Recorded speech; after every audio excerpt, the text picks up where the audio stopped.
Assalamualaikum warahmatullahi wabarakatuh. Perkenalkan, nama saya Novia Sari dengan NIM 19650006 dari kelas A. Baik, pada kesempatan kali ini saya akan mereview dua buah jurnal mengenai forward chaining dan backward chaining.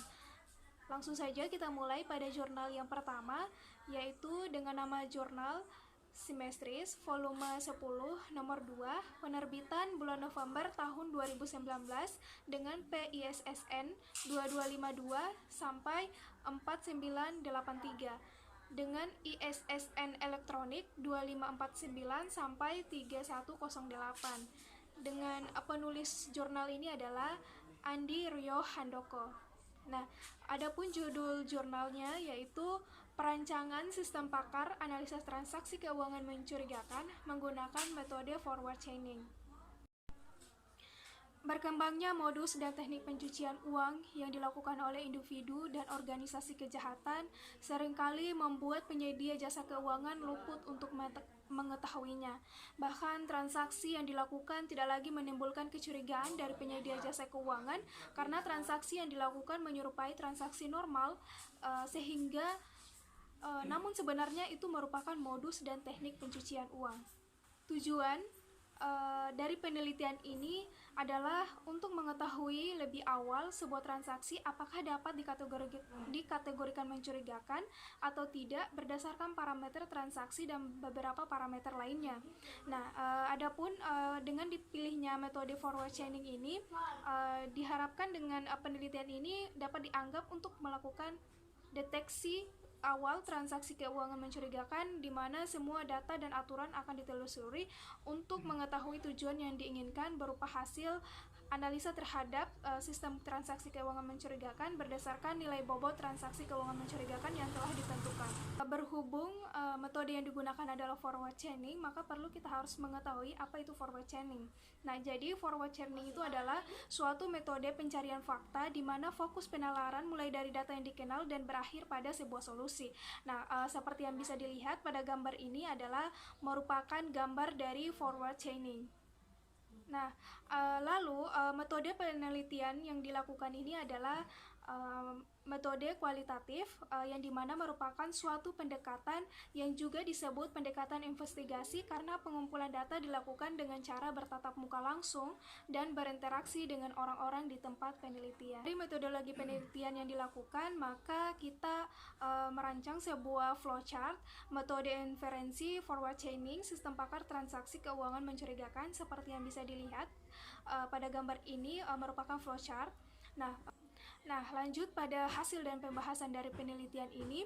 Yang pertama di sini ada use case diagram, di mana bisa dilihat pada gambar ini merupakan gambar use case diagram sistem pakar transaksi keuangan mencurigakan. Nah, diagram ini menggambarkan pengguna dan perilaku pengguna dari sistem pakar transaksi keuangan mencurigakan.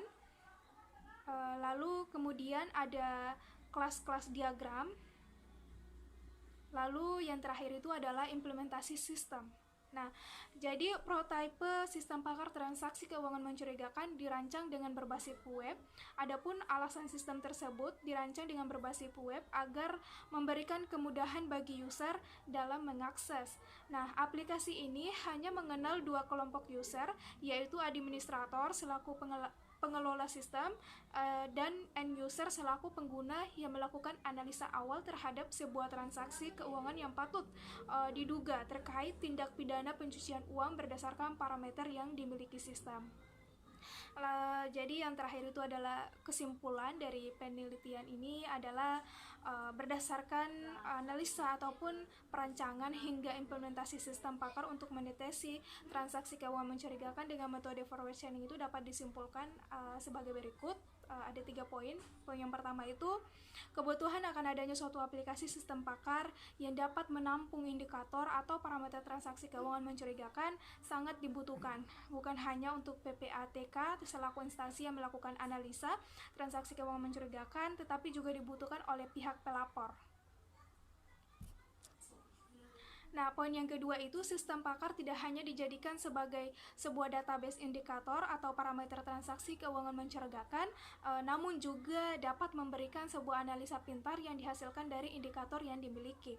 Nah, yang poin ketiga itu adalah tingkat kepercayaan pihak pelapor untuk menyampaikan laporan terkait transaksi keuangan mencurigakan semakin tinggi jika indikator atau parameter semakin banyak. Nah, karena informasi berupa hasil analisa semakin jelas untuk menentukan transaksi keuangan mencurigakan. Lanjut pada review jurnal yang kedua dengan ISSN online-nya itu 2598 sampai 3814 dan ISN cetaknya itu 1410 sampai 4520. Dengan judul jurnal yaitu Perancangan Sistem Pakar Mendiagnosa Penyakit COVID-19 dengan metode backward chaining berbasis online. Nah, penulisnya itu ada Muhammad Ruswi Nasution, kemudian ada Khairuddin Nasution, dan MHD Zulfan Syuri Siambaton. Nah, lanjut pada perkembangan teknologi informasi memang sangat cepat dan jauh berbeda dengan masa awal kehadirannya. Kini teknologi informasi dengan sumber daya yang disebut dengan web telah banyak digunakan oleh berbagai organisasi untuk mendukung kelancaran kegiatan. Nah, jadi aplikasi sistem pakar mendiagnosa penyakit COVID-19 dengan metode backward chaining ini, adapun data yang digunakan itu untuk menentukan aturan mana yang akan dijalankan, kemudian aturan tersebut dijalankan dan menghasilkan suatu kesimpulan dari beberapa gejala pertanyaan. Nah, berbicara mengenai virus corona adalah bagian dari keluarga virus yang menyebabkan penyakit. Jadi di Indonesia sendiri masih melawan virus corona hingga sampai saat ini.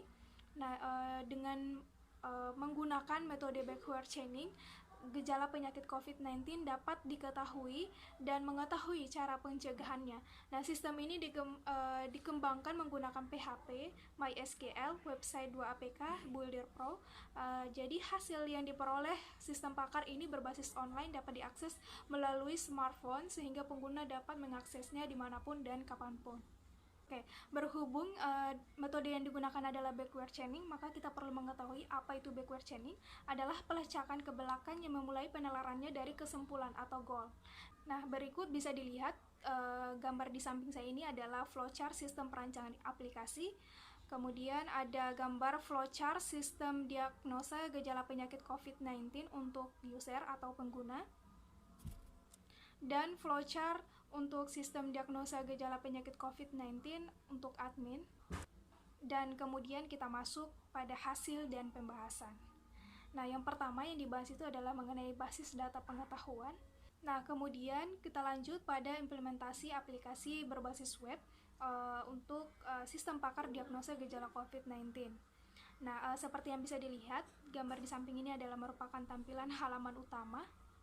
Kemudian ada tampilan pilih jenis gejala.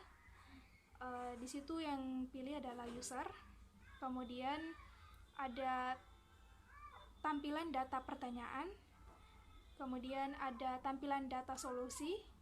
Kemudian ada tampilan login pakar atau admin. Nah, adapun kelebihan dan kekurangan dari aplikasi ini adalah untuk kelebihannya dulu. Yang pertama, terdapat menu diagnosa gejala yang memungkinkan user atau pengguna memilih gejala yang dialami saat ini. Kedua, user atau pengguna bisa langsung melakukan proses diagnosa tanpa harus register atau login terlebih dahulu. Ketiga, orang awam atau yang gaptek teknologi bisa dengan mudah menggunakan aplikasi ini. Dan yang keempat adalah terdapat batasan yang jelas antara hak akses halaman user dengan halaman pakar, sehingga tidak sembarang orang dapat mengubah sistem. Nah, kekurangannya adalah aplikasi sistem pakar diagnosa gejala penyakit COVID-19 hanya mendeteksi gejala awal saja. Nah, yang kedua, data hasil diagnosa pengguna hanya disimpan sementara, yaitu short-term memory database, sehingga pengguna aplikasi tidak dapat melihat kembali hasil diagnosa setelah aplikasi ditutup. Nah, kesimpulannya adalah sistem pakar diagnosa gejala penyakit COVID-19 dapat digunakan oleh ahli atau pengguna sebagai sarana untuk mencari informasi tentang gejala-gejala awal jika seseorang terkena penyakit COVID-19.